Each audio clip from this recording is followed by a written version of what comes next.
Hello. ஆரம்பிக்கலாம். சரிங்க sir.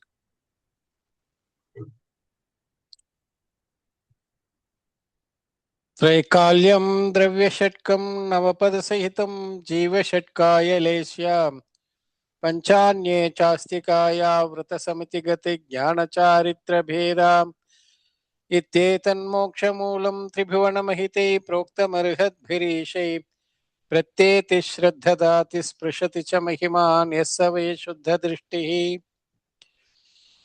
சான்றோர்களே, கிரமபத்த பர்யாயம் என்ற ஒரு அற்புதமான கொள்கை எங்கும் வேறெங்கும் காணப்படாத அப்படிப்பட்ட அரியதோர் கருத்தை நாம் சமண நெறியிலே காண்கின்றோம். அந்த கிரமபத்த பர்யாயத்தில் இரண்டாம் பகுதி கேள்வி பதில். அதில் இப்பொழுது இன்றைய கேள்வி 8வது கேள்வி. இந்த 8வது கேள்வியில் வினவுபவர் எதையுமே நாம் செய்ய முடியாது என்று சொல்லுகிறீர்கள். அதிலும் குறிப்பாக புறப்பொருளை நாம் எதுவும் நம் விருப்பப்படி மாற்றி அமைக்க முடியாது என்று கூறினால் நமக்கு என்ன சுதந்திரம் இருக்கிறது? இதில் புறப்பொருளிலே ஏதாவது நம் விருப்பப்படி புறப்பொருளை மாற்றி அமைக்க வேண்டும். நாம் எப்படி நினைக்கின்றோமோ அப்படி புறப்பொருள்கள் செயல்பட வேண்டும், செயல்பட வைக்க வேண்டும். அப்படி செய்வதால் தான் நாம் ஏதோ செய்தோம். ஆக அதை நாம் சுதந்திரம் என்று கருதி கொண்டிருக்கின்றோம். சுதந்திரம் என்றால் நாம் விருப்பப்படி எதை நினைக்கின்றோமோ அதை செய்வதுதான் சுதந்திரம். அதனால் யாருக்கு என்ன பாதிப்பு அதை பத்தி எல்லாம் நமக்கு கவலை கிடையாது. அப்படி பெரும்பாலும் சுதந்திர இந்தியா, சுதந்திர நாடு அப்படின்னா சுதந்திர நாட்டுல யாரு எது ஒன்னாலும் செய்யலாமா? சுதந்திரம் நமக்கு பிறரை துன்புறுவதற்காக சுதந்திரம் கிடைக்கப்பெறவில்லை. பிறருக்கு தீங்கு இழைப்பதற்காக சுதந்திரம் கிடைக்கவில்லை. நாம் சுதந்திரமாக வாழ்வதற்கு நம்முடைய சிந்தனைகள், நம்முடைய எண்ணங்கள், நம்முடைய செயல்கள் எல்லாம் நாம் விருப்பப்படி, நாம் விரும்பும்படி, அதிலே பிறருக்கு எந்த தொல்லையும் இருக்கக்கூடாது, இன்னல் இடையூறுகள் இருக்கக்கூடாது. பிறருக்கு எந்த இடையூறுமின்றி நாம் வாழ்வதற்கு தான் சுதந்திரமே தவிர நம் விருப்பம் பிறரை துன்புறுத்த வேண்டும், பிறருடைய கொள்கையிலே தலையிட வேண்டும், பிறரை நமக்கேற்ப மாற்றி அமைக்க வேண்டும் என்பதற்கு பெயர் சுதந்திரம் அல்ல. ஆனால் நமக்கு சுதந்திரம்னா எது ஒன்னாலும் நான் நடுத்தரில் வண்டி கொண்டு போய் நிறுத்துவேன், நான் என் விருப்பப்படி எவ்வளோ நேரம் ஒன்னாலும் பேசுவேன், என்னுடைய ஃபங்க்ஷனை நான் எவ்வளோ ஒன்னாலும் லவுட் ஸ்பீக்கர் போட்டு மற்றவங்களுக்கு தூங்க விடாம பண்ணுவேன். இதுக்கெல்லாம் பேர் சுதந்திரம் கிடையாது. வழியை மறித்து கேட் அமைக்கிறது, இதுக்கெல்லாம் பேர் சுதந்திரம் கிடையாது. பிறருக்கு இடைநெல் வராமல் நாம் சுதந்திரமாக வாழணும். ஆனால் நாம் அப்படியே நினைக்கிறோம், போட்டோமே வேற வழியில மாறி போட்டோமே என்று வழி அடைக்கிறது.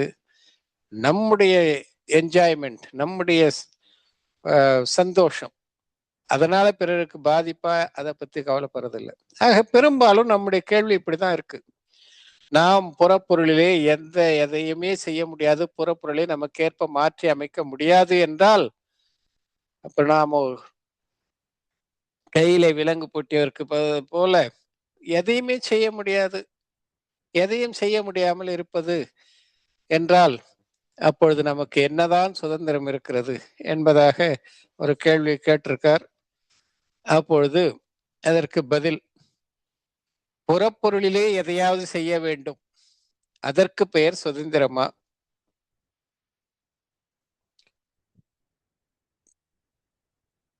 புறப்பொருளிலே எதையாவது செய்தால் நாம் சுதந்திரம் என்று கருதுவதை சற்று சிந்தித்து,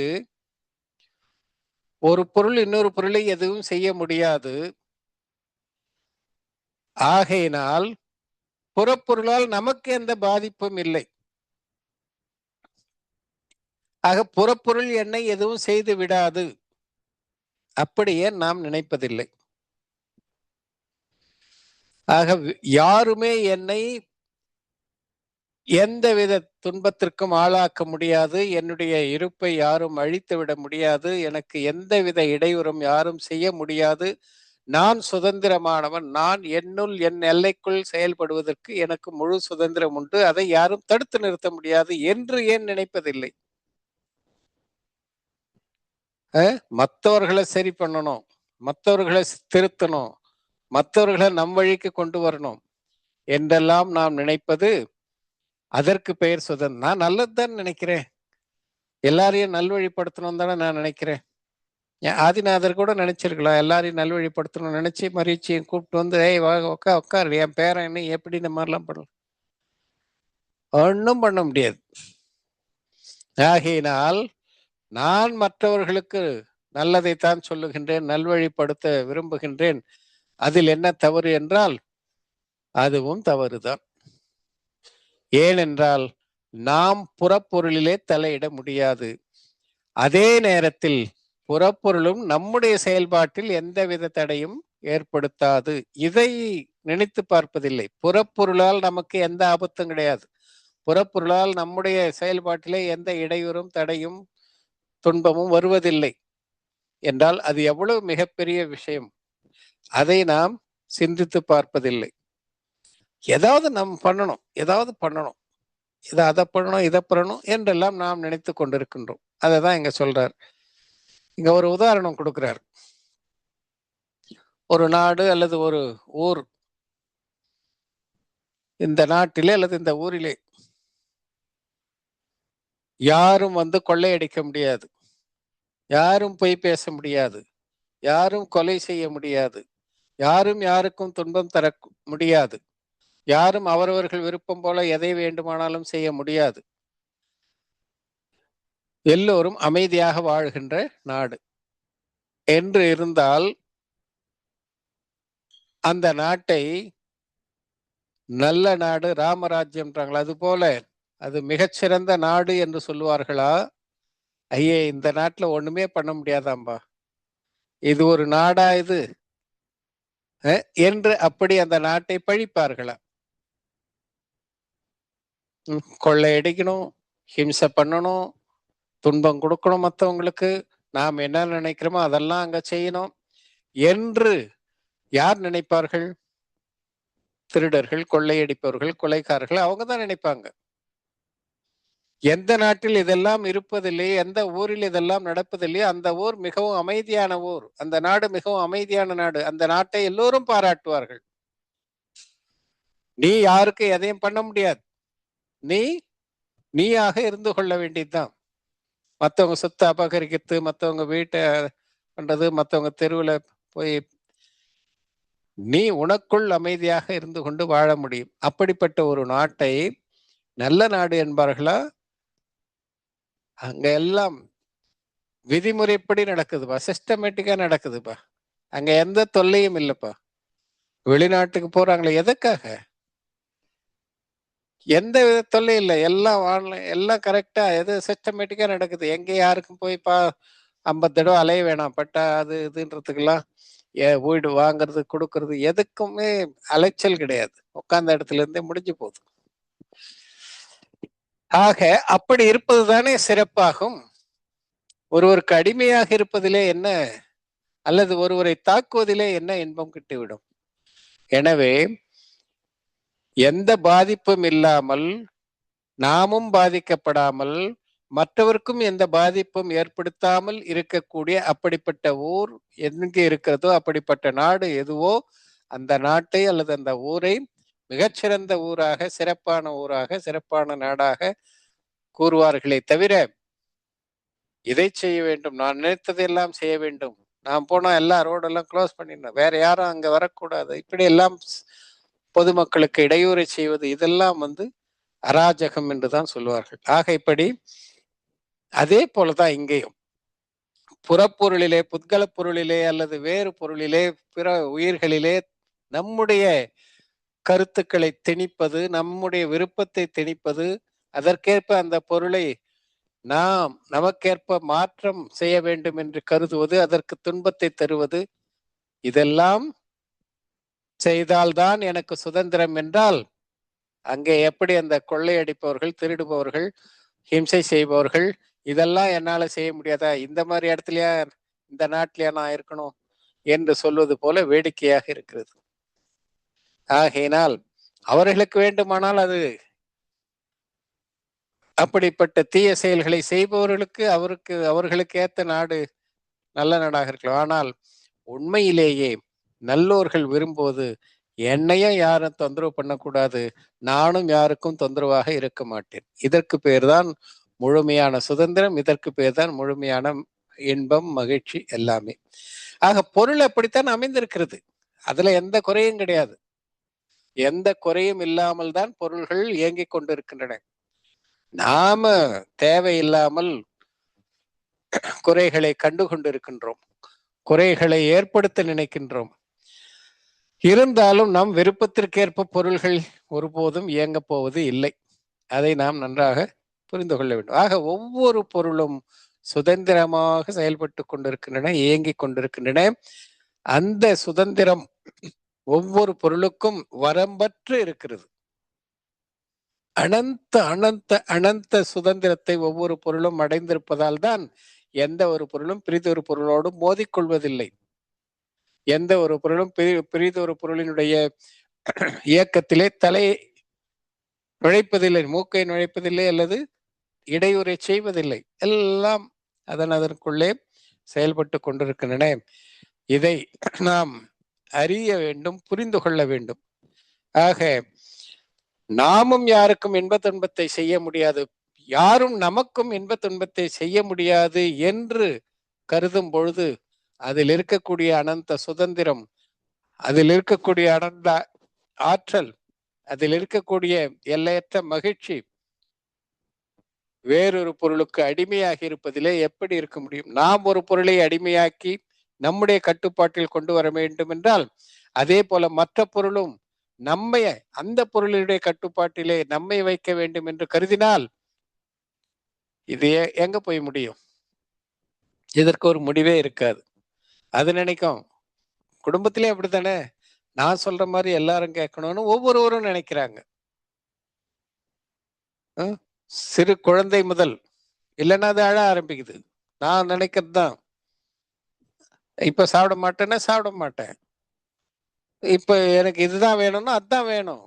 அது தான் நினைக்கிற மாதிரி வீட்டில் இருக்கிற பெற்றோர்கள் இருக்கணும், தாத்தா பாட்டிங்க இருக்கணும்னு நினைக்குது.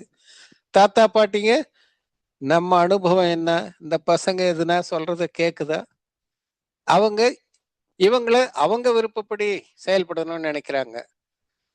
இதுக்கு இடைப்பட்டவங்க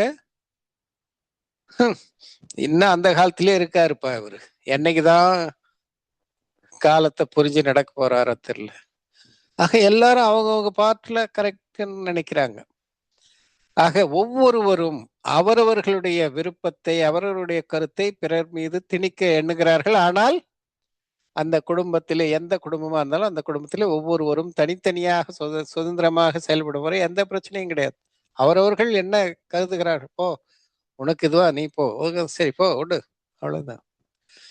உண்மையிலே அப்படித்தான் செயல்பட்டு கொண்டு இருக்கிறார்கள். ஆனால் சில நேரத்துல சில நம்முடைய விருப்பப்படி 1, 2 நடந்துருச்சுன்னா என்னால் தான் அப்படின்னு நாம நினைச்சுக்கிறோம். ஆக ஒவ்வொரு பொருளுமே சுதந்திரமாக இயங்கிக் கொண்டிருக்கிறது. ஒரு பொருள் இன்னொரு பொருளை அடிமைப்படுத்தி தன்னுடைய கட்டுப்பாட்டில் கொண்டு வர வேண்டும் என்றால் அங்குதான் சுதந்திரம் பறிபோகிறது. அதை நாம் சுதந்திரம் என்று கருதுகின்றோம், ஆனால் அங்கு சுதந்திரம் பறிபோய் கொண்டிருக்கிறது. நம்முடைய சுதந்திரமும் பறிபோகிறது, புறப்பொருளுடைய சுதந்திரமும் பறிபோகிறது. நாம் புறப்பொருளை அடிமையாக்க வேண்டும் என்று கருதினால் புறப்பொருளும் நமக்கு அடிமையாக வேண்டும் என்றால் பிரச்சனை தான். இல்ல, நான் யாருக்கு அடிமையாக மாட்டேன், ஆனா புறப்பொருள் மட்டும் எனக்கு ஏற்ற மாதிரி இருக்கணும் என்று நினைத்தால் அங்கே துன்பம் தான் மிஞ்சும்.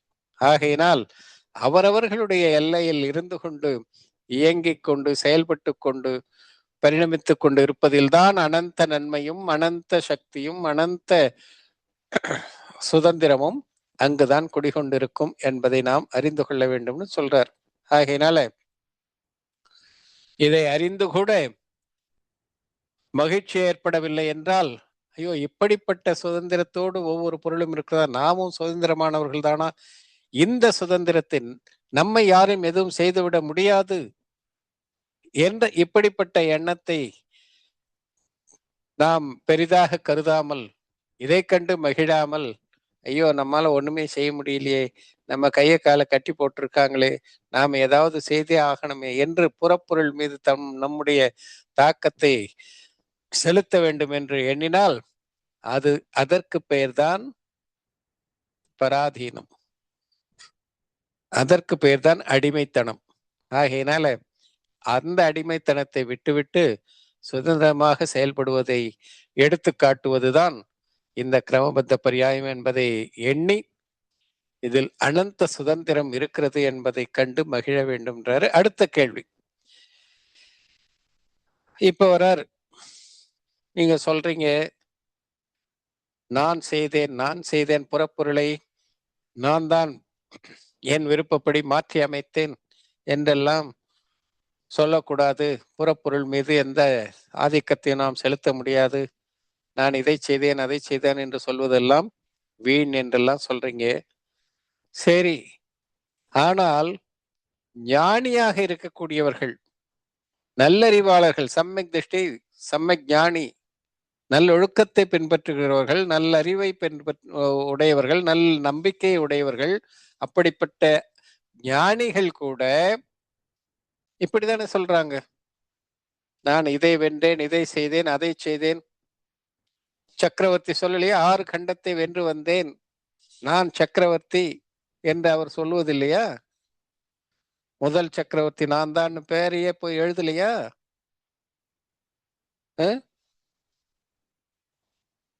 ஆக ஞானிகளும் இப்படி சொல்லிக் கொண்டுதானே இருக்கிறார்கள்.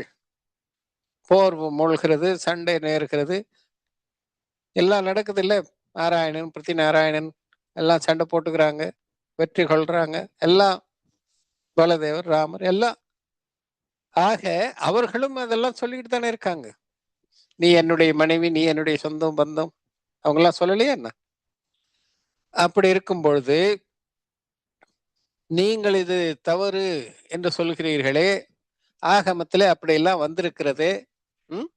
சீதைக்காக ராமர் எவ்வளவு கஷ்டப்பட்டார். அவருக்கு தெரியாதா கிரமபத்த பரியாயம்லாம்? அவர் படிக்கலையா? அவரு ஞானி தானே. தன்னுடைய சகோதரனுக்காக எவ்வளவு கஷ்டப்பட்டார்.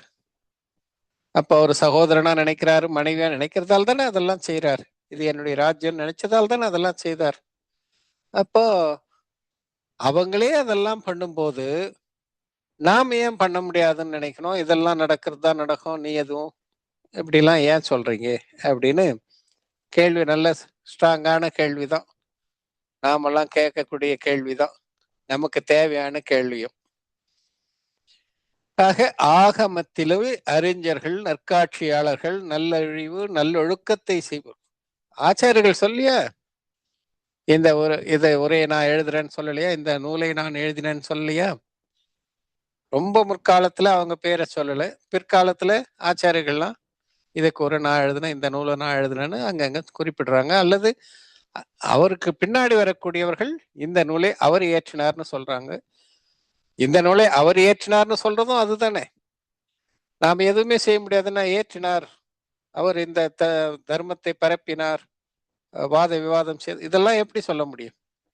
அதெல்லாம் சொல்லியிருக்காங்க இல்ல, முனிவர்கள்லாம் கூட அப்படி செய்திருக்காங்க இல்லையா என்று கேள்வியிலேயே விவரமா உங்களுக்கு சொல்லிட்டேன்.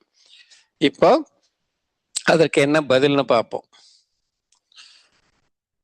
நீங்கள் சொல்லுகின்ற அந்த கருத்து உண்மையிலேயே சரியான கருத்து தான், அதை மறுக்கல.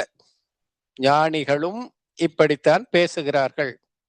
இவர்கள் என் குடும்பத்தினர், உறவினர், இவள் என் மனைவி, இவள் என் மகள், அவன் என் மகன், இவர்கள் என்னுடைய பெற்றோர், நான் இந்த ராஜ்யத்திற்கு அரசன், அல்லது நான் மந்திரி, அல்லது நான் சேவகன், எல்லாம் சொல்றாங்க.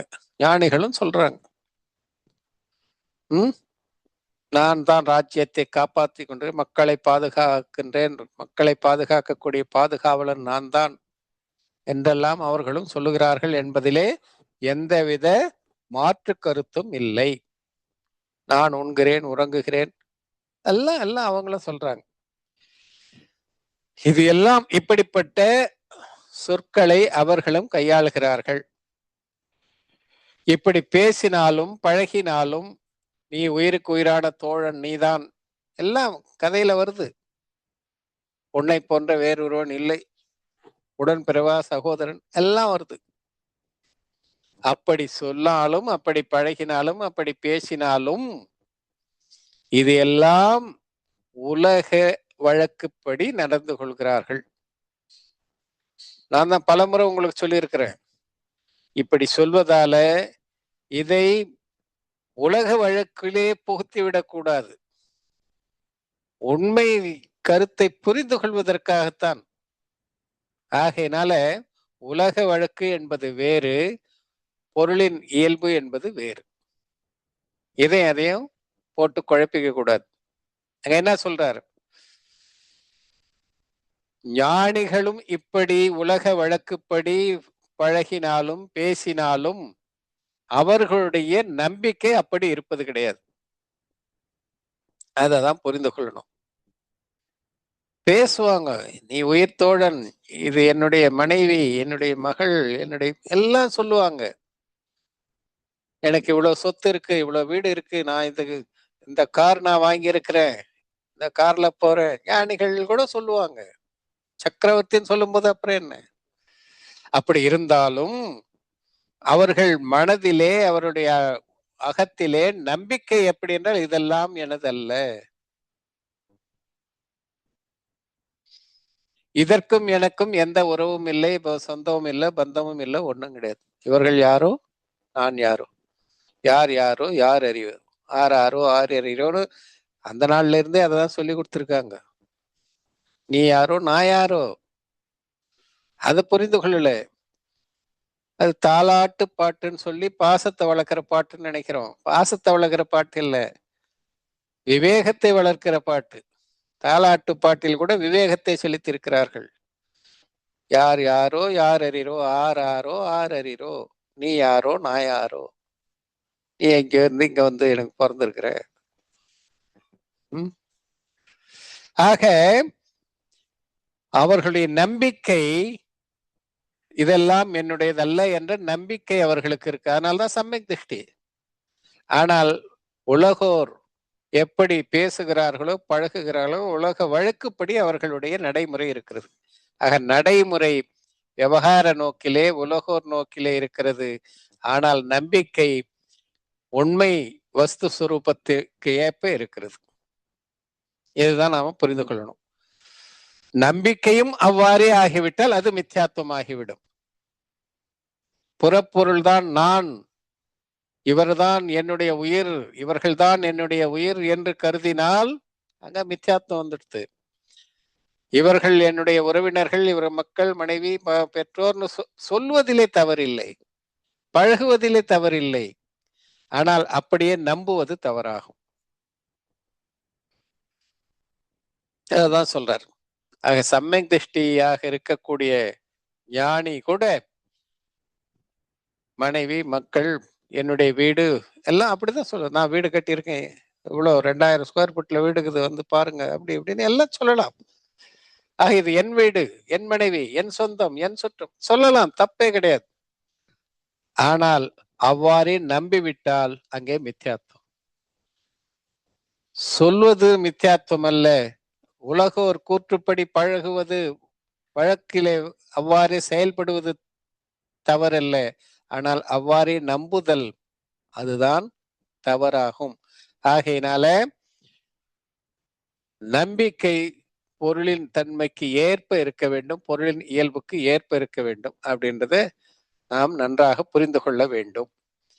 இதற்கு ஒரு அருமையான அற்புதமான உதாரணம் பண்டிதர் தோடர்மல் அவர்கள் ரகசிய பூர்ண சிட்டின்னு, அதெல்லாம் நாம் பின்னாடி படிப்போம், அங்க சொல்லியிருக்கார். கேட்கலாம், என்னங்க நம்பிக்கை ஒன்னாகவும் வெளியில இந்த மாதிரி செயல்படுறது, இதெல்லாம் எப்படி முடியும் அப்படின்னு கேட்கலாம். நாம் அப்படிதான் செய்துகிட்டு இருக்கோம்னு சொல்றார். முடியும். எப்படி முடியும்? அப்படின்னா இங்க ஒரு உதாரணம் சொல்றார். அவரு ஒரு சிரேஷ்டியிடம் ஒரு குமாஸ்தா வேலை பார்க்கிறார். ஒரு முதலாளி கிட்ட ஒரு ஒரு வேலை பார்க்கிறார். இப்ப இன்னைக்கு நாம சொல்லணும்னா multi store building, mall centre, பெரிய பெரிய ஜவுளி கடை, எல்லாம் எத்தனையோ கடைகள், எத்தனையோ தங்க மாளிகைகள் எவ்வளவு இருக்கு. அதனுடைய ஓனர் எங்கே இருப்பார்? முதலாளி யாருன்னு வேலை செய்யறவனுக்கு கூட சில நேரத்தில் தெரியாம இருக்கலாம். புதுசா செய்யறவங்களை அவன் பார்த்தே கூட இருக்க மாட்டான். அப்படி வேலை செய்யறாங்க அங்க சேல்ஸ்மேன். நாம அந்த கடையில போறோம், பொருளை வாங்குறோம் அப்படின்னா அந்த சேல்ஸ்மேன், இங்க ஒரு குமாஸ்தா சேட்டு உதாரணம் அந்த நாள்ல அப்படித்தானே சொன்னாங்க. சேஷ்டி, அங்க கூட வேலை செய்யற அந்த குமாஸ்தா. இப்ப இன்னைக்கு நாம அந்த மாத்திக்கலாம். சேல்ஸ்மேன், கடை ஓனர். ஆக அந்த கடைக்கு சொந்தக்காரர் யாருன்னு கூட நூத்துக்கணக்கான பேர் ஒரு பெரிய பெரிய மால் சென்டர்ல, பெரிய பெரிய கடையில பாக்குறோம் நாம வேலை செய்யறது. ஆனாலும் அந்த நூத்துக்கணக்காரில் எத்தனையோ பேருக்கு யாரு இதனுடைய முதலாளினே தெரியாம இருக்கலாம். அப்படி இருந்தாலும் கூட அவர்கள் அந்த கடையிலே உள்ளே நுழையும் பொழுது ஏன் கடை என்ற உணர்விலே, அதாவது நான் தான் இங்க எல்லாம் அப்படின்னு நினைக்கிறாங்க. வரவங்க கிட்ட, கஸ்டமர் கிட்ட எல்லாம் என்ன சொல்லுவாங்க, எங்க கடையில இப்படி எல்லாம் நடக்காதுங்க, இங்க பிக்சட் ரேட், என்ன ரேட்டோ அதான், இங்க எல்லாம் பார்கிங்லாம் இங்க கிடையாது, நாங்க ரொம்ப தரமான பொருள்களை தான் இங்க வச்சிருக்கோம், தரம் தாழ்ந்த பொருள்கள் வச்சுங்கிறவங்க அதெல்லாம் அப்படிலாம் பண்ணுவாங்க, இங்க தரத்தோடு நாங்க ஒப்பந்தம் செய்து கொள்வதில்லை, ஆகையினால எங்களுக்கு இந்த ரேட்டு தான், ரேட்ல எதுவும் எங்க வந்திருக்கீங்க, யாருகிட்ட வந்திருக்கீங்க, எங்க கடையில வந்து இப்படிலாம் நீங்க சொல்லக்கூடாது அப்படி இப்படின்னு யாரு சம்பளத்துக்கு வேலை செய்யறோம் அப்படி பேசுறத நாம பாக்குறோம். நீங்க இடம் மாதிரி வந்துட்டீங்களா, இது எங்க கடையில அப்படிலாம் இருக்காது, எங்களது பிராண்டு. ஆக இப்படி அவன் பேசிக்கொண்டிருக்கும் பொழுது கூட அவனை வேலையை விட்டு சீட்டு தூக்குறதுக்கு கூட வாய்ப்பு இருக்கு. யாராவது கம்ப்ளைண்ட் பண்ணி சரியில்லைன்னு சொன்னாலும் அது வேற விஷயம். ஆக அந்த கடையிலே வேலை செய்கிறவர்கள் அந்த கடையிலே ஓனர் போல, கடை ஓனர் போல அவங்க பிஹேவ் பண்றாங்க. வருபவர்கள் போபவர்கள் கிட்ட அவங்க தான் ஓனர் மாதிரி பேசுறாங்க. அப்படித்தானே நாம பாக்குறோம். ஆனால் இந்த கடைக்கு நான் தான் முதலாளி என்று அந்த பேசும்பொழுது கூட அவர்களுடைய உள்ளத்திலே, அகத்திலே அந்த நம்பிக்கை இருக்கான்னா கிடையாது. நல்லா தெரியும், நான் இங்க வேலை செய்யறேன், நான் இதற்கு முதலாளி அல்ல. இந்த நம்பிக்கையோடு அவர்கள் முதலாளி போல ஆக்ட் பண்ணா அவர்களுக்கு ப்ரமோஷன்லாம் இருக்கும், சம்பளம் அதிகரிப்புலாம் இருக்கும். முதலாளி மாதிரி ஆக்ட் பண்ணணும், ஆனா முதலாளி இல்லைன்னு நினைச்சுக்கணும். ரெண்டுமே நடக்குதா இல்லையா? அட் ஏ டைம் பேசும்போது நான் தான் முதலாளி, கடை ஓனரே நான் தான்ற மாதிரி தான் பேசுவாங்க. எங்க கடை, எங்க இதுல, எங்க சரக்கு அப்படிலாம் இல்லைன்னுவாங்க. வரவங்களும் ஏய் நீயா முதலாளி, முதலாளி போய் பேசியா அப்படின்னு யாரும் சொல்றது இல்லை.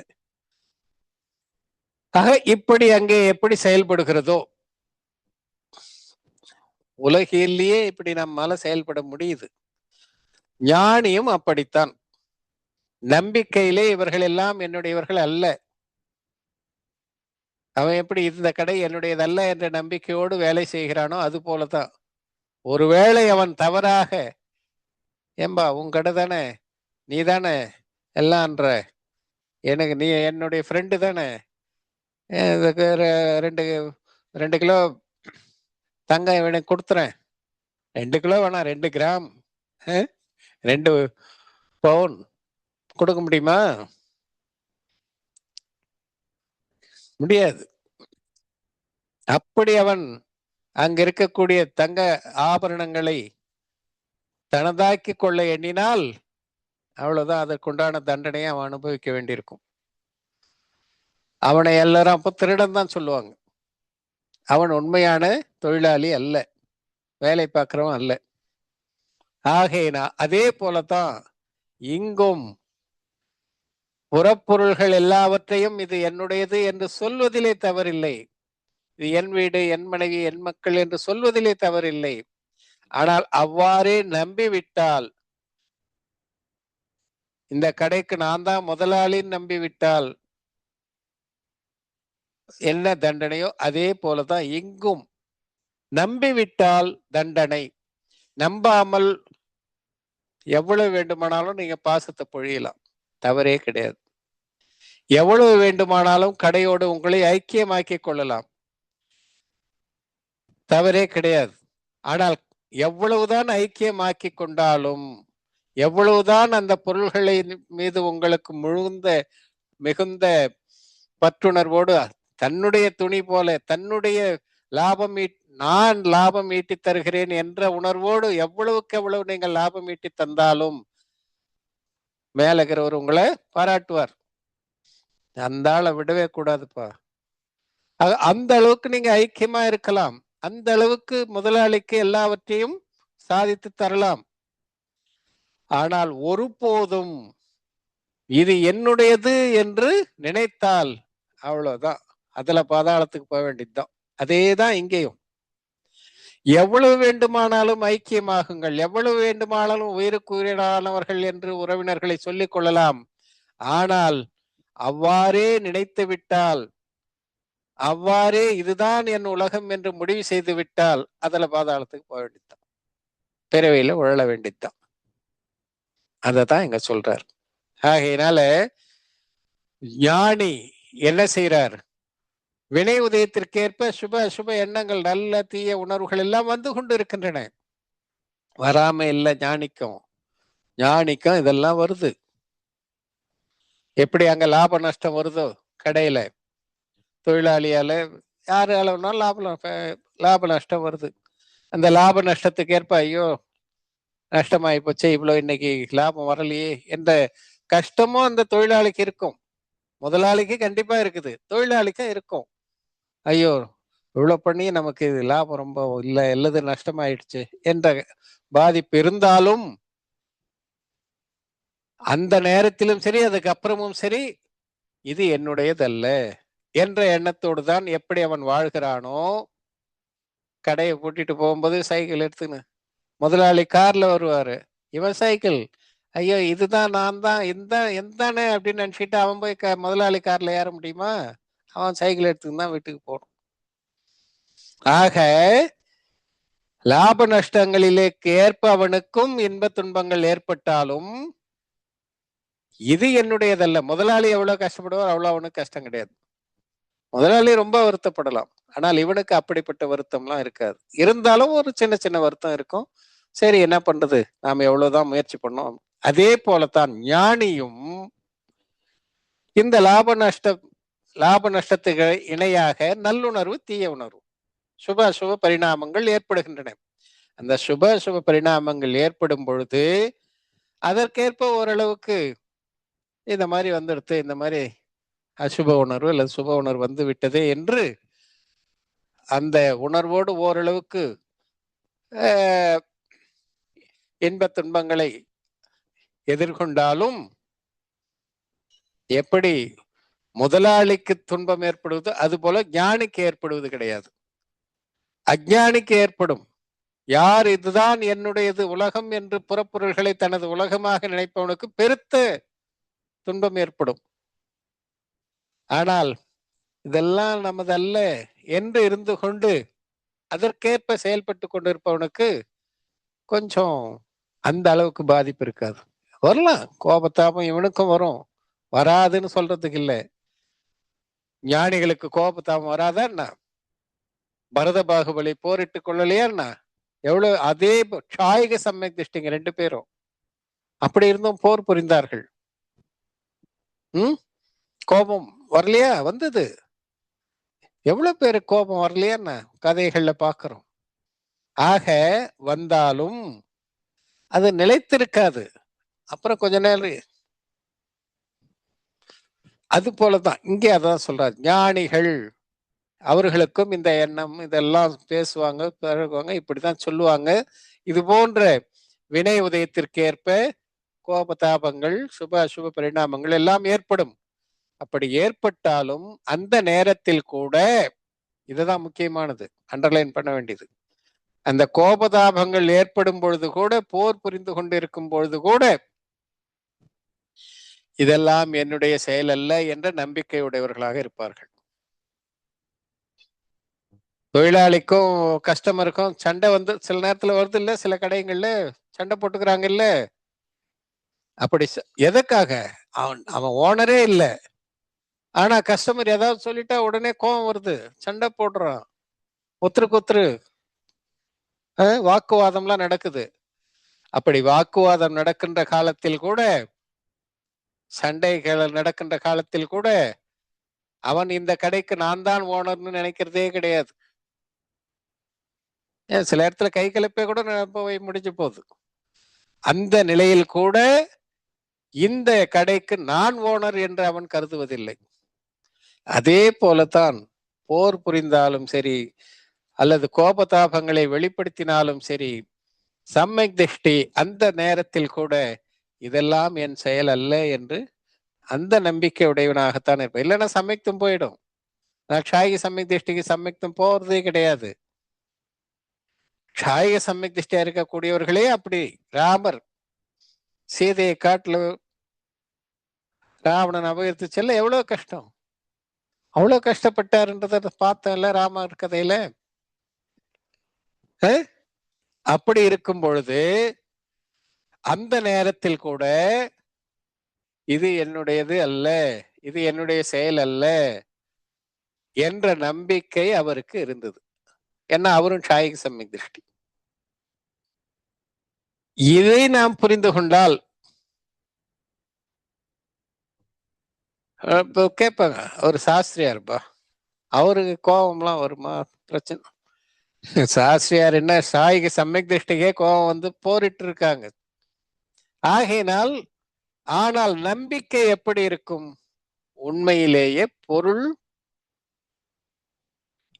புறப்பொருள் எனதல்ல, நம்மை சார்ந்தவர்கள் என்று கூறுகின்றோமே அதெல்லாம் உலக நோக்கிலே, உலகோர் நோக்கிலே. போன பிரிவில் இவங்க யாரா இருந்தாங்க, எங்க இருந்தாங்க, எப்படி என்ன உறவு ஒண்ணு தெரியாது.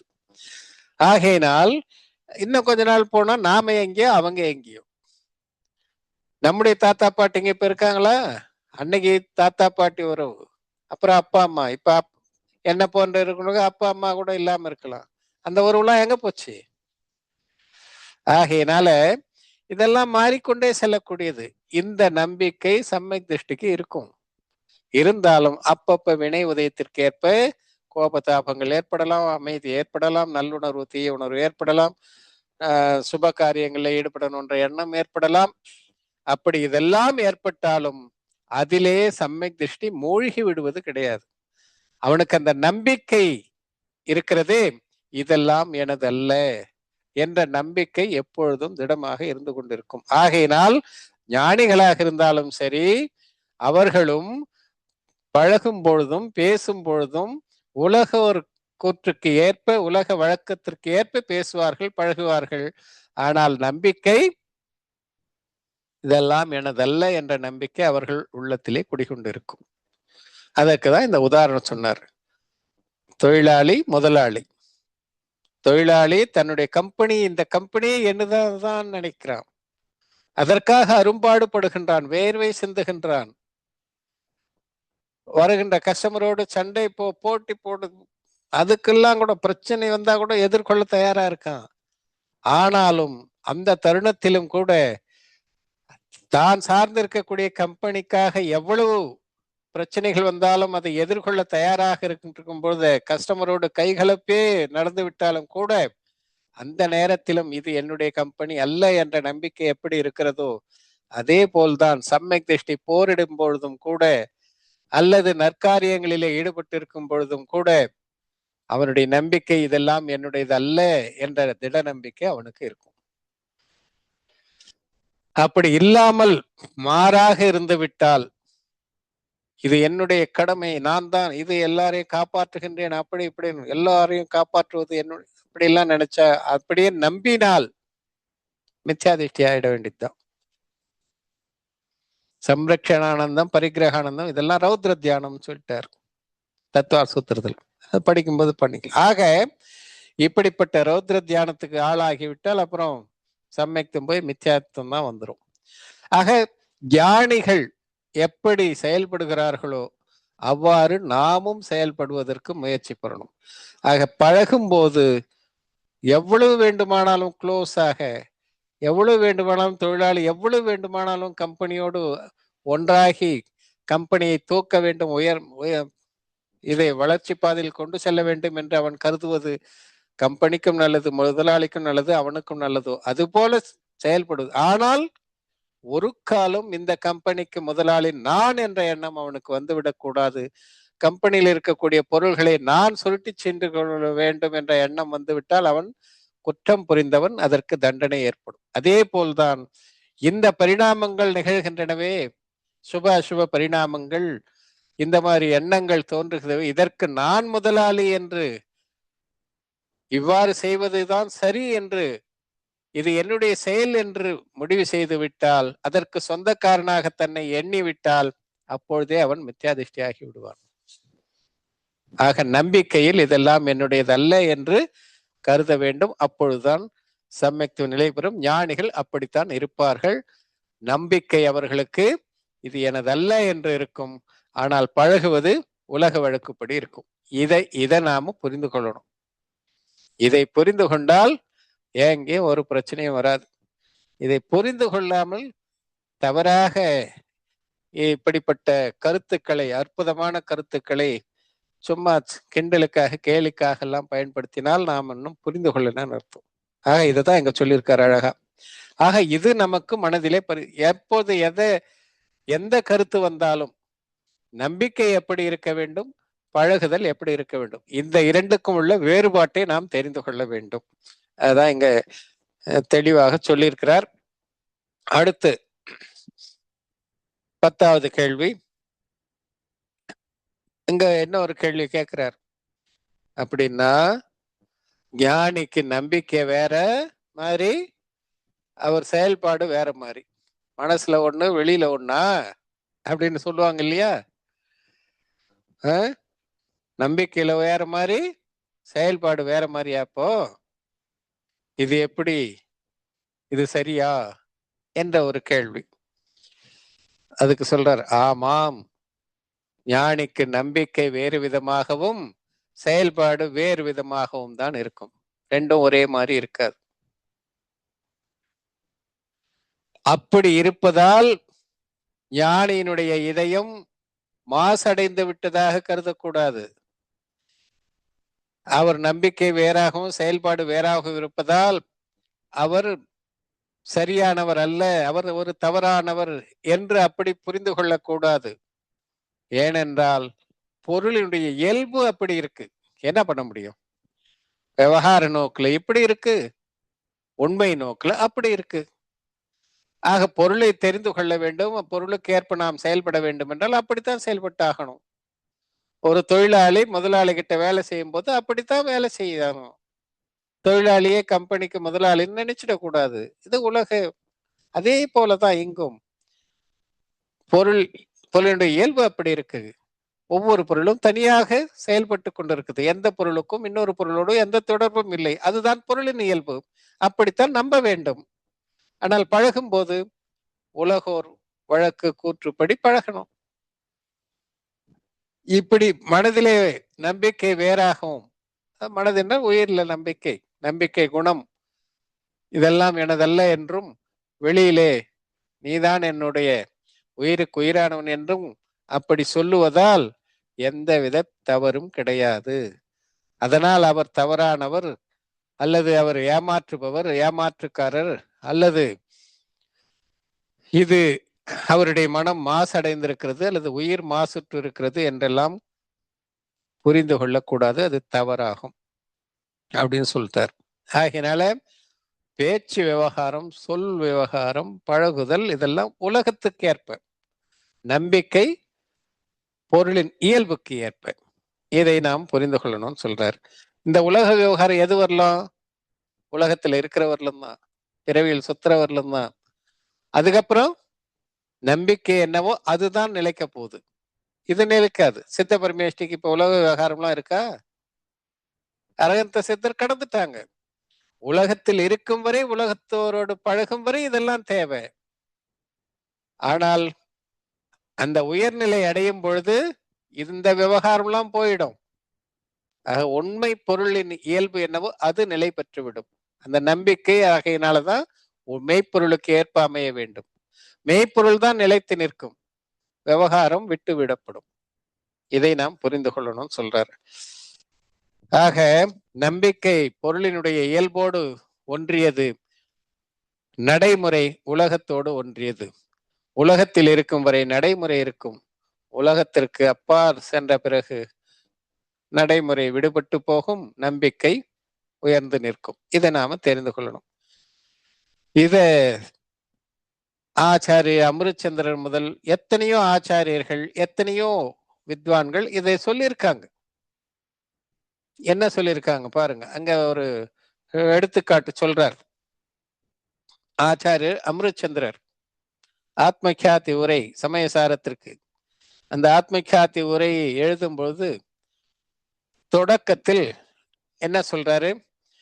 பரபரிணதி ஹேதோர் மோகனாம் நோனுபாவா தவிரதமனுபாவ்யா வியாப்தி கல்மாஷிதாயா மம பரம விசுத்தி சுத்த சின்மாத்திர மூர்த்தே பவத்து சமயசார வியாக்கியை மானுபூதே சொல்றார். நான் இந்த சமயசாரத்திற்கு உரை எழுதுகிறேன், விளக்க உரை எழுதுகிறேன், வியாக்கியானம் பண்றேன். சமயசார வியாக்கியா, இந்த சமயசார வியாக்கியானத்தினால், இந்த விளக்க உரையினால் மம அனுபூதேகே பரம விசுத்திகி பவத்து, என்னுடைய அனுபூதி தூய்மையாகட்டும்.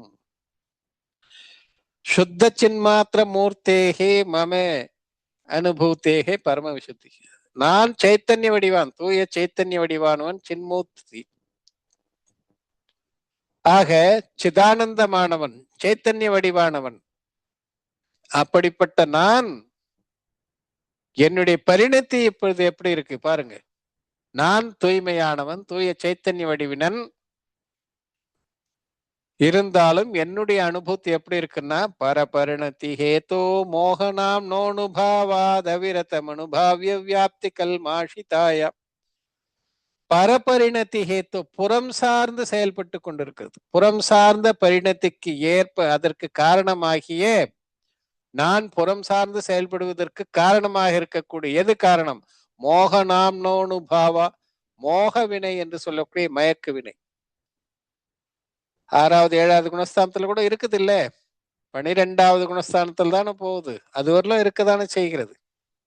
ஆக மயக்கு வினை, மோகனாம்னஹா, மோகம் என்று சொல்லக்கூடிய மயக்கு வினை, அது உதயத்திற்கு வரும்பொழுது அப்ப என்ன ஆகுது?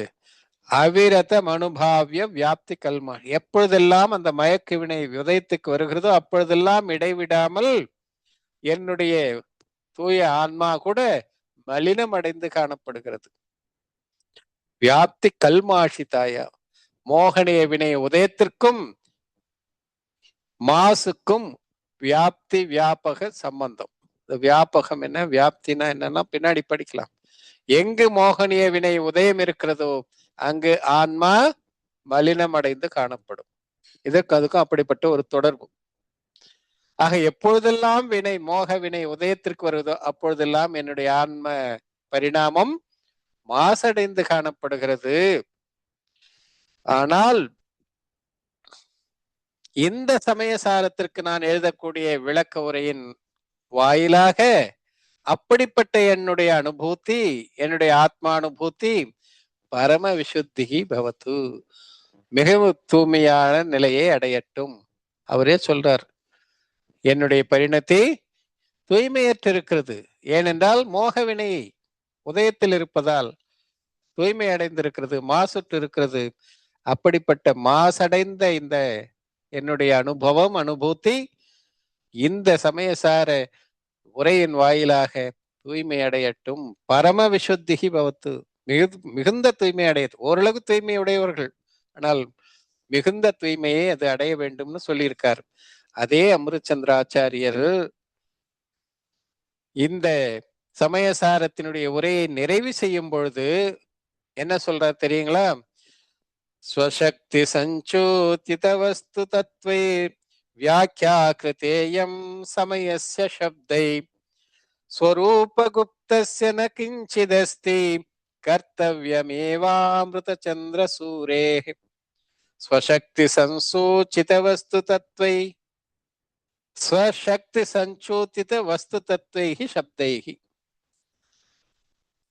சொல்லுக்கு இருக்கக்கூடிய அந்த சொல்லினுடைய ஆற்றலால் ஸ்வசக்தி சஞ்சூச்சித், ஒரு சொல் பொருளை எவ்வாறு எடுத்து சொல்லக்கூடிய ஆற்றல் படைத்ததோ, கருத்துக்களை எப்படி அது எடுத்து சொல்லக்கூடிய ஆற்றல் படைத்ததோ, அப்படிப்பட்ட அந்த சொல்லினுடைய சுயமான சொல்லாற்றல், கருத்தை வெளிப்படுத்துகின்ற ஆற்றல், அந்த ஆற்றலால், அந்த சொல்லில் இருக்கக்கூடிய ஆற்றலால் இயம் வியாக்கியா கிருதா, இயம் சமயஸ்ய வியாக்கியா கிருதா, சமயஸ்ய இந்த சமயசாரத்திற்கு இயம் வியாக்கியா கிருதா, இந்த வியாக்கியானம் அல்லது இந்த விளக்க உரை நிகழ்த்தப்படு செய்யப்பட்டது ஆனது. சொற்களால் இந்த வியாக்கியா, சொற்களால் இந்த விளக்க உரை எழுதப்பட்டதை தவிர என்னால் அல்லன்றார். நான் எழுதலப்பா. இந்த உரை யார் எழுதினது? கருத்துக்களை எடுத்து சொல்லக்கூடிய ஆற்றல் படைத்து அதற்கு உரிய சொற்களால் இந்த உரை உருவானது.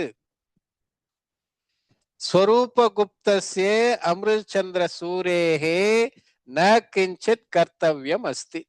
அடுத்த வரியில தெளிவா சொல்லிட்டார். ஸ்வரூபகுப்தஸ்ய, அவர் தன்னைத்தானே ஸ்வரூபகுப்தன்று அழைச்சு கொள்கிறார். ஸ்வரூபகுப்தன்னா ஸ்வரூபத்திலேயே ஆழ்ந்திருப்பவன், அதிலேயே மூழ்கி இருப்பவன், அதிலேயே மறைந்திருப்பவன், வெளியில வராதவர். ஆக ஸ்வரூபகுப்தன் தன்னுடைய உருவத்திலே, அதாவது ஆன்மாவிலே, ஆன்மஸ்வரூபத்திலே நிலை கொண்டிருக்கக்கூடிய, அதிலேயே தோய்ந்திருக்கக்கூடிய, மூழ்கி இருக்கக்கூடிய அமிர்தச்சந்திர சூரேகே, அமிர்தச்சந்திர ஆச்சாரியர் இதிலே கர்த்தவியம் ந கிஞ்சிதஸ்தி, அவர் எதையும் செய்தார்னு யாருன்னு தப்பா நினைச்சுக்காதீங்க. அவர் எதுவுமே சொல்ல, அவருடைய கடமை இதுல எதுவுமே கிடையாது. அவர் எதையுமே செய்யல, அவருடைய செயல்பாடு ஒண்ணுமே கிடையாது. அமிர்தச்சந்திராச்சாரியுடைய செயல்பாடு ஒன்றுமே இல்லை. சொற்களால் இந்த உரை உருவானது. அப்போ முதல்ல சொல்றாரு, இந்த உரையால என்னுடைய பரிணாமம் தூய்மையாகட்டும்னு. அதே ஆச்சாரியர் நிறைவு செய்யும் பொழுது, உரையை நிறைவு செய்யும் பொழுது சொல்றாரு, நான் உரை எழுதலப்பா, சொற்களால் இந்த உரை அமைந்தது. இதே மாதிரி புருஷா சித்தியில கூட சப்தை கிருதானி பதானி அப்படின்னு அங்க கூட வரும். சொல் பதமாச்சு, பதம் வாக்கியமாச்சு, நான் ஒன்னும் சரியா செய்யலன்னு அங்கேயும் சொல்லுவார். அதை நாம பின்னாடி படிக்க போறோம்.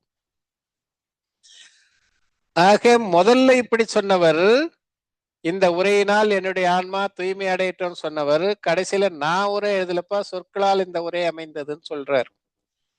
என்னங்க, அவர் ஆச்சாரியர் தானே, இப்படி மாத்தி மாத்தி பேசலாமா அப்படின்னு யாராவது நினைப்புமா? பற்றற்ற மாமுனிவர். இதுதான் உண்மை. இறுதியிலே வஸ்து சுரூபத்திற்கு ஏற்ப கருத்தை தெரிவித்திருக்கிறார். முதலிலே உலகோர் கூற்றுப்படி கருத்தை தெரிவித்திருக்கிறார். என்ன நன்மை ஏற்படும் சமயசாரத்திற்கு உரை எழுதுவதாலோ சமயசாரத்தை படித்தாலோ என்ன நன்மை ஏற்படும், என்ன நன்மைக்காக அதை படிக்க வேண்டும், உரை எழுத வேண்டும் என்பதை முதல்ல சொல்லிட்டார். ஆனால் எழுதுந்து நான் அல்ல, அது இயல்பாக அமைந்தது, சொற்களால் அமைந்தது என்று இறுதியிலே இயல்பை சொல்லிட்டார். இப்படித்தான் நடந்து கொள்ள வேண்டும், இப்படித்தான் இருக்கணும் நாம். அதற்காக இந்த உதாரணத்தை சொன்னார். அதே போல பண்டிதர் தோடர்மல் அவர்களும் சம்யக்ஞான சந்திரிகா என்ற நூல், அதாவது கோமடசாரம், க்ஷபணசாரம், லப்திசாரம் அதெல்லாம் சேர்த்து ஒரு உரை எழுதியிருக்காரு, எல்லாத்துக்கும் சேர்த்து. அதற்கு சம்யக்ஞான சந்திரிகான்னு பேரு. இதை நாம் ஏற்கனவே வீத்ரா விக்யான் தத்துவ விக்யான் பாடமாலா படிக்கும்போது அது என்னன்றதெல்லாம் படிச்சிருக்கோம். அதனுடைய முன்னுரையிலையும் அதனுடைய பிரசஸ்தியிலையும் அவர் என்ன எழுதியிருக்கார், இதே மாதிரி கருத்தை அவரும் சொல்லியிருக்கார். என்ன சொல்லியிருக்கார் பாருங்க. எழுதுவதற்கான பயன் என்ன, இதை யார் எழுதியது? ரெண்டுத்தையுமே சொல்றார். वचनादिक लिखनादिक क्रिया वर्णादिक इंद्रिय हिया ये सब है पुद्गल के खेल इनमें ना ही हमारो मेल रागादिक वचनादिक घना इनके कारण कार्य जपना ताते भिन्न न देखो कोई बिनु विवेक जग अंधा होय ज्ञान राग तो मेरो मिल्यो लिखनो करनो तनु को मिल्यो कागज मसी अक्षर आकार लिखिया अर्थ प्रकाशन हार ऐसो पुस्तक भयो महान जाते जाने अर्थ सुजान यद्यपि अहुबल को खंड है तथापि सुत ज्ञान निबंध அப்படின்னு சொல்லி சொல்றார். வச்சனாதிக்க லிखनाதிக்க கிரியா, சொல் மற்றும் எழுத்து என்ற இந்த செயல்கள், வருணாதிக்கர் இந்திரியகியா, வருணம் மாத்திரைகள் எழுத்துக்கள், மற்றும் இந்திரியம் பொறிகள், மனம், ஏசபு ஹே புத்கலக்கு, இதெல்லாம் புத்கலத்துக்கோட விளையாட்டுப்பா. இந்த சொல் அழகான சொல்ல பயன்படுத்தியிருக்கார், அழகாக எழுதியிருக்கிறார், எந்தெந்த எழுத்துக்களை எங்க வைக்கணும்னு வச்சிருக்கார், நன்றாக கண்களுக்கு தெரியும்படியாக பொறிகளால் அறியும்படியாக இருக்கு மனத. இதெல்லாம் புத்கலக்கு, இதெல்லாம் புத்கலத்துடைய விளையாட்டு. இனிமே நாகி அமாரோமில், இதுக்கு எனக்கு எந்த சம்பந்தம் இல்லைன்றார். எவ்வளவு மிகப்பெரிய அவர் இதெல்லாம் எழுதாம இருந்தா கவர்மெண்ட் சார்த்தெல்லாம் இன்னைக்கு படிச்சு தெரிஞ்சுக்கிறதுக்கு யாருக்குமே சக்தி இருக்காது. அப்படிப்பட்ட அறிவாற்றல் யாருக்கும் இல்லை. அவருடைய உரையை படிச்சுதான் அப்புறம் அதை இன்றைய ஹிந்தி மொழியில மொழிபெயர்த்தாங்க. அப்புறம் அது இப்ப தமிழ்லயும் வந்திருக்கு. இனிமே நாகி ஹமாரோ மேல், இதுல எனக்கு எந்தவித இதற்கும் அதுக்கும் தொடர்பே இல்லை. ராகாதிக்க வச்சனாதிக்க கணா, நான் பண்ணது என்ன, இந்த நூலுக்கு உரை எழுதணுன்ற ஒரு பற்றுணர்வு எனக்கு ஏற்பட்டது. நூல் மீது இருந்த பற்றுணர்வு, அறத்தின் மீது இருந்த பற்றுணர்வு, மக்களுக்கு எடுத்து சொல்ல வேண்டும் என்ற பற்றுணர்வு, அதுவும் அதற்கேற்ப வச்சனம், சொற்கள், இது இரண்டும் தான் என்னோடு தொடர்புடையது. மீதி எதுவும் என்னோடு தொடர்புடையது அல்ல. அது ஏக்கச்சக்கமா எனக்கு தோன்றியது. அதனால இனிக்கே காரணம் காரிஜப்பணம், அதனாலதான் இந்த செயல், இந்த உரை நிகழ்த்தப்பட்டது. தாத்தே பின்னன தேக்கியோ கோய் பினு விவேக ஜக அந்தா ஹோய், இந்த இரண்டுக்குள்ள வேறுபாட்டை அறியாமல் உலகம் விவேகமின்றி குருடாக செயல்பட்டு கொண்டிருக்கிறது. ஞான ராகத்தோ மேரோ மில்யோ, ஞானமும் பற்றுணர்வும் அறிவும் பற்றுணர்வும் அது என்னுடையது. லேக்கனோ கருணோ தனு கோமிலோ, எழுதுதல் மற்ற செயல்கள்லாம் அது உடலுடையது. எழுதுறது படிக்கிறது அதெல்லாம் உடல் சார்ந்த செயல்கள். அறிவு பற்றுணர்வு இது என்னுடையது, என்னுடைய உயிர் சார்ந்தது. எழுதுறது பேப்பரு, பேனா, காகஜு, மசி, அக்ஷர, ஆக்கார் இதெல்லாம் சொல்லிட்டார். காகிதம், மை, அதான் இங்கு, அக்ஷரம் எழுத்து, அதனுடைய வடிவம், இதெல்லாம் லிக்கியா அர்த்த பிரகாஷ், இதெல்லாம் வேற, நான் வேற. நான் செய்தது இதை எழுத வேண்டும் என்ற விருப்பம், அதே நேரத்தில் அதற்குரிய அறிவு, என்னிடம் இருந்த அறிவு, இதுதான் காரணம். மீதி எல்லாம் தானா நடந்தது என்று சொல்றாரு. லிக்கியா அர்த்த பிரகாஷனஹார், இந்த எழுத்துக்களால என்ன கருத்து சொல்லணும்னு நான் நினைக்கிறேனோ அந்த கருத்து அதிலே வெளிப்படுகிறது. ஐசோ புஸ்தக பயோ மகான், இவ்வாறு இந்த புத்தகம் உருவானது. ஜாத்தே ஜானே அர்த்த சுஜான், இதன் வாயிலாக அறிஞர்கள் இந்த நூலினுடைய கருத்தை அறிந்து கொள்ளட்டும். எத்யபி யகு புத்கலகோ கந்து, இந்த நூல் புத்கலத்தினுடைய ஸ்கந்தம். ஹே ததாபி ஸ்ருத ஜான, இது புத்கலத்தினுடைய ஸ்கந்தமாக இருந்தாலும் கூட இது ஸ்ருத ஞானத்தினுடைய தொகுப்பாகும். ஸ்ருத ஞானத்தினுடைய பிண்டமாக இது திகழ்கிறது. ஸ்ருத ஞானம் இதிலே இருக்கிறது. ஆகையினால் இதை அடிந்து சான்றோர்கள் தெளிவு பெறட்டும்னு சொல்லி, அங்கும் நான் எழுதல, என்னுடைய அறிவு எழுத வேண்டும் என்ற விருப்ப உணர்வு, இதுதான் காரணமே தவிர இந்த நூல் உருவாவதற்கு எழுத்துக்கள், காகிதம், மை அதெல்லாம் அது வேற, நான் வேற. இப்படியெல்லாம் ஞானிகள், அறிஞர்கள், வித்வான்கள் புத்கல செயலை இது என்னுடையதல்ல என்ற அந்த நம்பிக்கையோடு அதை செய்திருக்காங்க. அப்படித்தான் ஒவ்வொன்றும் உலகத்தில் நடக்கணும். இப்படி உறவுகளோடும் உலகத்தோடும் நாம் பழகினால் அதிகம் தொல்லை இருக்காது. அதிக மன வருத்தம் இருக்காது, அதிக கஷ்டங்கள் வராது. இல்லைன்னா பெருத்த கஷ்டங்கள் எல்லாம் வரும். ஆக ஞானிகளுக்கும் இதெல்லாம் ஏற்படும். ஏற்பட்டாலும் நம்பிக்கையிலே அவர்கள் அவ்வாறு இருக்க மாட்டார்கள் என்பது சொல்றார். அதான் அமிர்தச்சந்திரா ஆகட்டும், டோடர்மல்லா ஆகட்டும், இருவருமே ஞானிகள், நன்கு ஆகமத்தை அறிந்தவர்கள். அவர்களே இப்படி சொல்லி இருக்கும் பொழுது அவங்க கபடம் பண்றாங்க, சூழ்ச்சி பண்றாங்க, நம்பிக்கையில ஒன்றும் வெளியில ஒன்றும் சொல்றாங்க அப்படின்னு சொல்ல முடியுமா? ஆகையினால வழக்கு என்பது உலகத்திற்கு ஏற்ப இருக்கும், நம்பிக்கை என்பது பொருளின் இயல்புக்கு ஏற்ப இருக்கும் என்பதை நாம் அறிந்து கொள்ள வேண்டும். ஷாயிக்க சமயக் திருஷ்டி பரத் சக்கரவர்த்தி முதலானோர் 6 கண்டத்திற்கு நான் அதிபதி, முதல் சக்கரவர்த்தி என்றெல்லாம் தன்னை அழைத்து கொண்டிருந்தாலும் அவர்கள் நம்பிக்கையிலே இதெல்லாம் என்னுடையதல்ல என்பதை தெளிவாக அறிந்திருந்தார்கள். அதுக்கு உதாரணம் கூட சொல்லுவாங்க. இது எப்படி முடியும் அப்படின்னாக்க, ஒரு கிண்ணம் நிறைய எண்ணெயை ஊற்றிக்கிட்டு டிராஃபிக் நிறைய இருக்கக்கூடிய தெரு வழியாக, ராஜ வீதி வழியாக ஒரு டிராப் எண்ணெய் கூட கீழே சிந்தக்கூடாது. இந்த தெரு வழியா போய் ஃபுல்லா அயோத்தி மாநகரத்தை ஃபுல்லா சுத்திட்டு வரணும். ஒரு ஒரு துளி எண்ணெய் கீழே விழுந்தாலும் போச்சு, உனக்கு சிரச்சேதம். அது மாதிரி ஏதோ அது மாதிரி ஒரு கதை சொல்லுவாங்க. ஆக அத்தனை பேர்கள், அவ்வளவு மக்கள் கூட்டம் நிரம்பிய அந்த ராஜமார்க்கம் வழியாக கிண்ணத்திலே இருக்கக்கூடிய எண்ணெயின் மீதும் கவனம் வைத்துக் கொண்டு, மக்களும் மோதிவிடக்கூடாது என்பது அதிலும் கவனத்தை செலுத்தி கொண்டு அப்படியே கொண்டு சேர்த்தார்கள் இல்லையா? அது போலத்தான் நம்பிக்கையில் பொருள் எப்படியோ அதற்கேற்ற நம்பிக்கையை வைத்துக்கொண்டு, அதே நேரத்தில் உலகரோடு எப்படி பழக வேண்டும், கூட்டத்தில் எப்படி பழகணும், எப்படி பேசணும் என்பதையும் இதையும் அதையும் பேலன்ஸாக செய்ய முடியும். அப்படித்தான் செய்தாக வேண்டும் உலகத்தில் இருக்கும் வரை.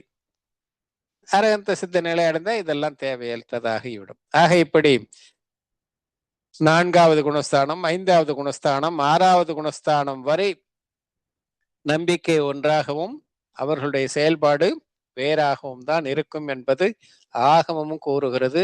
உலகியலிலும் அப்படித்தான், உண்மையும் அப்படித்தான். இதை நாம் அறிந்து கொண்டால் ஞானி பேசுறது ஒண்ணு, நம்புறது ஒண்ணா, இப்படிலாம் இருக்கிறது சரியா என்ற அப்படிப்பட்ட ஒரு சந்தேகம் நமக்கு எழாது. எல்லோரும் அப்படித்தான் பிறவியிலே அல்லது உலகியலிலே ஈடுபடும் வரை அப்படி இருக்க வேண்டும். உலகத்தை கடந்து செல்லும் பொழுது, 6ஆம் குணஸ்தானத்திற்கு மேல் செல்லும் பொழுது அந்த நிலை மாறி அவர்கள் அந்த தியான நிலையிலே முற்றிலும் பற்றற்றவராக திகழ்வார்கள் என்பதையெல்லாம் நாம் அறிந்து கொள்ள வேண்டும். ஆக மொத்தத்தில் கிரமபத்த பரியாயம் பொருள்கள் இப்படித்தான் என்பதை எடுத்து காட்டுகிறது. அந்த நம்பிக்கை நமக்கு ஏற்பட வேண்டும். அதே நேரத்தில் உலகியலில் ஈடுபடும் பொழுது உலகோர் கூற்றுப்படி, உலக வழக்குப்படி நாம் செயல்படுவதிலே எந்த தவறும் இல்லை. இதை பேலன்ஸா தெரிஞ்சுக்கணும். இந்த இரண்டுக்கும் உள்ள ஒற்றுமை வேற்றுமையை நாம் அறிந்து கொள்ள வேண்டும். அப்படி அறிந்து கொண்டால் கிரமபத்த பரியாயத்தை நாம் புரிந்து கொண்டு என்று கூறலாம். அப்படி புரியவில்லை என்றால் இன்னும் தொடர்ந்து பல கேள்விகள் வர இருக்கின்றன. அப்பொழுதாவது புரியுதான்னு பார்க்கலாம். ஆக இப்படி ஞானிகள் எப்படி செயல்படுகிறார்கள் என்பதை இங்கே கேள்வியாக எழுப்பி அந்த கேள்விக்கு உரிய பதிலை இங்க சொல்லியிருக்கார். ஆகினால இங்கே பொருள்கள் இப்படித்தான் இயங்கிக் கொண்டிருக்கின்றன, நாம் புறப்பொருளிலே எதையும் செய்ய முடியாது, புறப்பொருளும் நம்மை எதையும் செய்ய முடியாது என்ற நம்பிக்கை வேண்டும். ஆனால் செயல்பாடு என்பது உலகத்திற்கேற்ப அப்படிப்பட்ட சொற்கள், அப்படிப்பட்ட வழக்கு, அந்த வழக்கத்திற்கேற்ப செயல்படுவதிலே எந்த தவறும் இல்லை. உற்றார் உணவர்கள் எல்லோரும் நம்மவர்கள் என்று சொல்வதிலும் பழகுவதிலும் தவறில்லை. நம்புவது பொருள் இயல்புக்கு ஏற்ப அமைய வேண்டும் என்று கூறி இன்றைய இந்த வகுப்பை இதோடு நிறைவு செய்கின்றேன். அடுத்து என்னன்றதை அடுத்த வகுப்புல பார்க்கலாம். யாருக்குன்னா டவுட் இருந்தா கேட்கலாம்.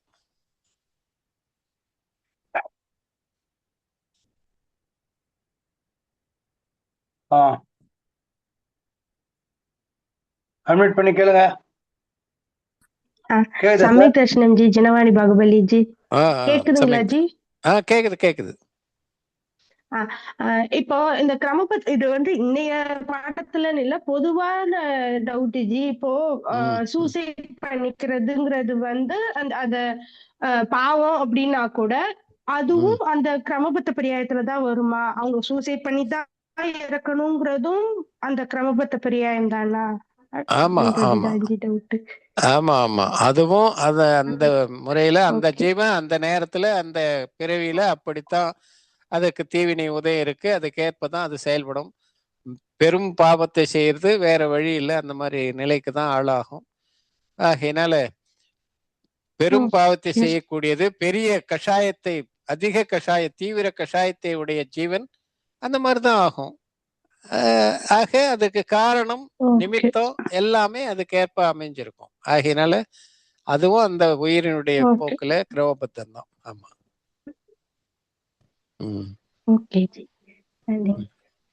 ஓகே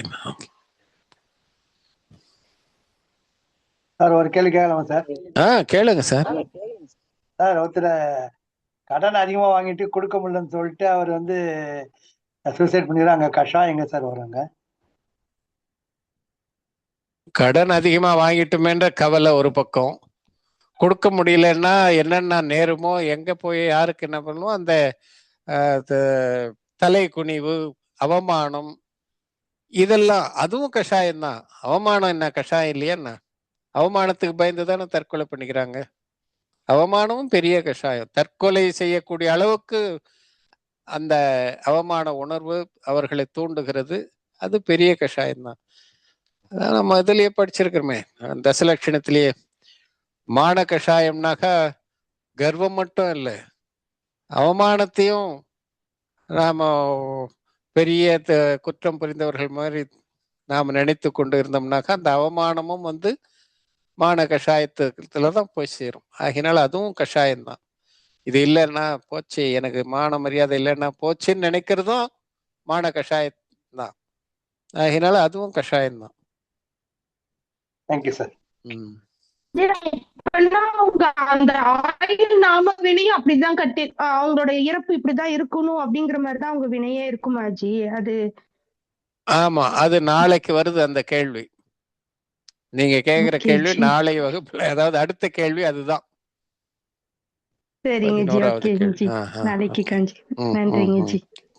நாளைக்கு சண்டே, அடுத்த வகுப்புல பார்க்கலாம், மண்டே. ஓகே. வேற ஏதாவது சந்தேகம்?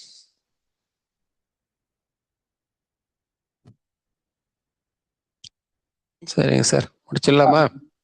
முடிச்சிடலாம் சார். யாருங்க சந்தேகம் இல்லைங்களா? முடிச்சிடலாம் சார். திங்கள் மும்மாரி பெய்க, திருவரம் வளர்க செங்கோல், நன்கினி தரசனாள்க நாடெல்லாம் விளைக, மற்றும் எங்குள அறத்தினோரும் இனிதூழி வாழ்க, எங்கள் பொங்கவன் பயந்த நன்னூல் புகழொடு பொலிகமிக்கே.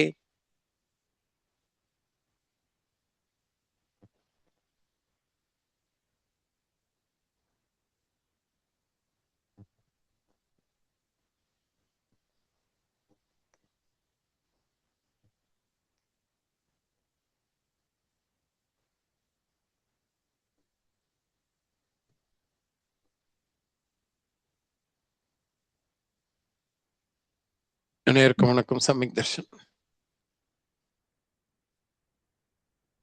வணக்கம் சார். சமயக் தர்ஷன்.